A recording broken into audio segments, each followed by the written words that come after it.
Afternoon viewers, it's Wednesday afternoon and it's another hot day. I've left Buster in the house for a few hours and I'm out at the mill here and I'm gonna help the landowners basically, or Badger and Lucy, who look after the mill. I'm gonna help them do any odd jobs today around the mill. Always keep good relationships with landowners, with people who give you access to land, and if you can help them, puts you in good order with everyone else in the community. Right, so I've just been speaking to Badger. We'll just highlight Badger's t-shirt today. Without a beard, you're nothing, Badger. You're absolutely nothing without a beard. Nope. If I lose the beard, I'll become nothing. Right, well, Badger's instructed me that these reeds that you can see in front of us, they need to be pulled out and make this mill trace wider by about 1 metre. So I've got to go along there and start pulling out all these, and I've just found a bottle while I was looking in there, nothing too special. Well, hopefully I can help Badger out and the mill, and we might find a bottle or two. And we've already spotted what looks like a saucer down there. We'll get that in a minute.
Got that big tree out, and I'm just getting some of the debris out before I start on the big reeds. So viewers, it's about 2 hours later. I couldn't film while I was in the river. I was going to leave my phone on the bank here, but it got too hot, so I had to put it inside. Basically, I've pulled the whole reed bed up.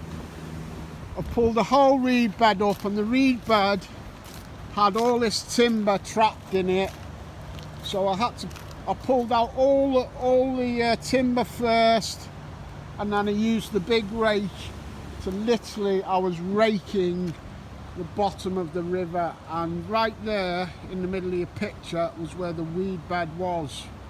And like I say, it was that big that it even trapped that big log that we managed to drag out as well. So that's the start of cleaning this bit up. I'm going to take that lot out there and that lot out behind it, and then we've got to come through here and make this channel at least twice the width of what you can actually see now. So we've got to take this channel back another metre, because this is where the water flows and it helps with the mill and all that. So that's just one little thing I'm doing to help the mill and the people who run it.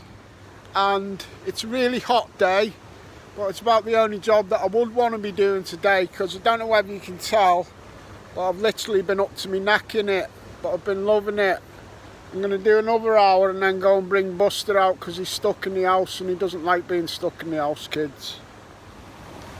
There's a little moorhen that lives in these reeds here. That'll be safe. We're just going to take them back a bit.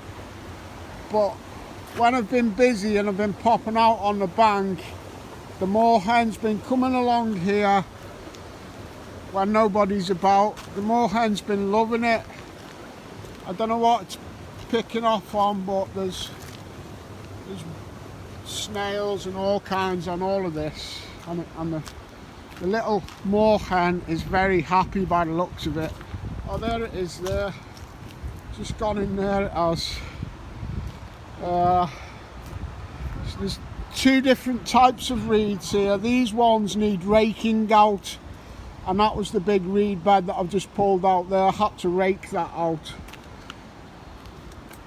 I'm just going to go and get them greener ones there, which are a different type, which is all what they are.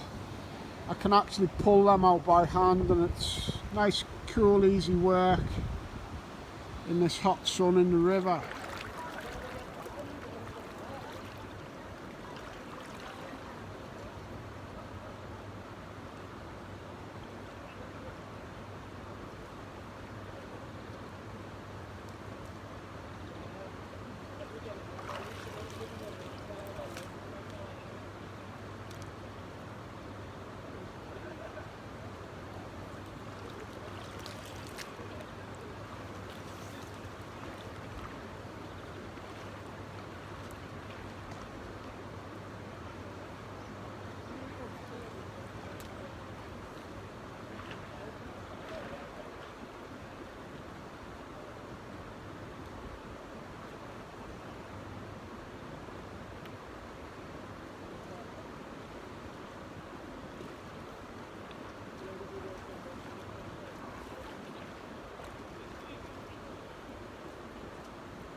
When I was cleaning the weeds earlier, I actually found a magnet. I chucked a stick out on the side and I walked past it a bit later and I've seen that this Eclipse magnet from Sheffield was tangled up.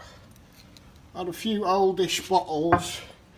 Really buzzing with this, you can't tell, but there's writing on it, and it's a very early Co-op Worcestershire milk bottle, and those milk bottles can actually sell for decent money.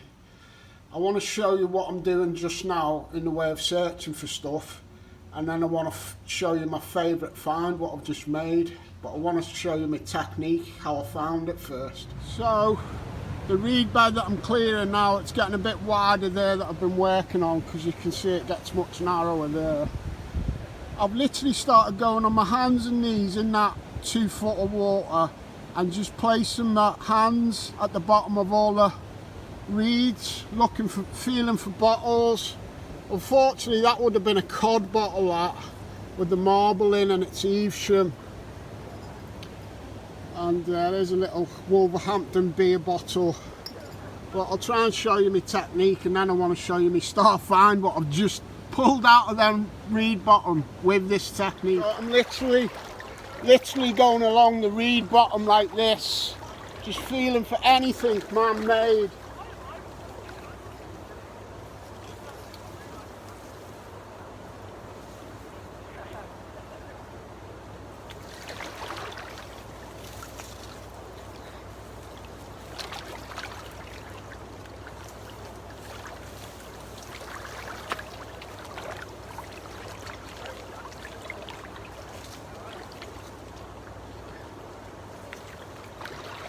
I think you get the picture, but let me just show you something that I have literally 5 minutes ago just pulled out of the bottom of them reeds by doing that.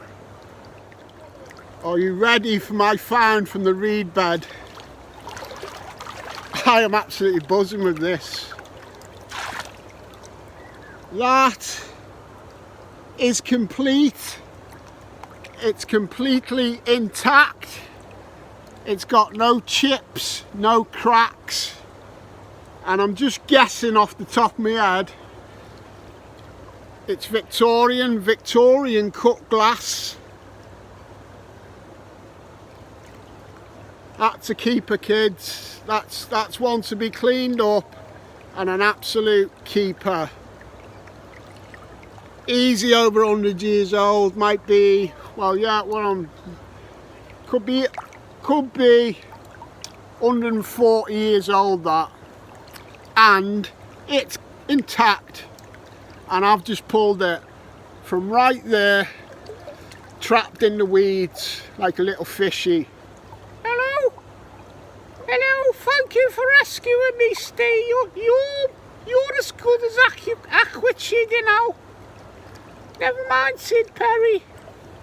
I am absolutely buzzing. Top draw relic, and plenty more to come out of this mill. Don't believe it, kids. I was in the stream at the back of the mill a couple of nights ago, and I pulled out a wooden soled hobnail boot. I think I've got a matching pair now. I've just pulled this one, 100-year-old boot at least. It's got the hobnails on, look. Wooden soled, matching pair now, out the river. Here you go, viewers. Oh, it's got a name on. Let's have a look at this name. It's got a name on the base, this lovely old bottle. W&A Gilby. W&A Gilby. Something rings a bell. That might be an old gin bottle. But it's old, and it's complete, and it's lovely, and I've just pulled it out the bottom of these reeds. These reeds, I'm not going to look at them as a job to be cleared now. I'm going to search each and every patch of these weeds by hand before I start pulling them up, because they're going to have some juice in them reed beds. There you go, viewers. The hobnail boots with the wooden soles have been reunited after about 100 years. That's one was, you know, they were about 100 metres apart in this mill and river, but they are kind of a pair at least. There or thereabouts. One's left, one's right. As good a pair as you're ever going to get out the river. I just brought these down here to get a thumbnail shot from the video. That'll look better if I pinch it off this screenshot. That's Badger's local Evesham beer bottle, and they've just been telling me Lucy and Badger, and it does make sense that my lovely glass is actually a vase. Well, that's cool. I had to clean that and put some flowers in it for the first time in 100 years. Buster's happy to see us, Daddy. You happy to see you, Daddy? Hey, Till, you sitting in the shade, darling? I'll sit with you a minute while I just finish this video off for my viewers. So, you all know Buster by now. Well, you don't know this or what's in it. It's an iPhone 11. I've ordered it because it's got more memory. So that, I mean, longer videos, half-hour videos, if needs be, if there's enough footage. Also, it's waterproof and it's insured. So you'll see fish, you'll see bottles in situ on the bottom of that mill and the river. And we're excited, aren't we, Buster? Yeah, Dad. I think you're amazing. Now roll them sexy credits, Dad. All right, son.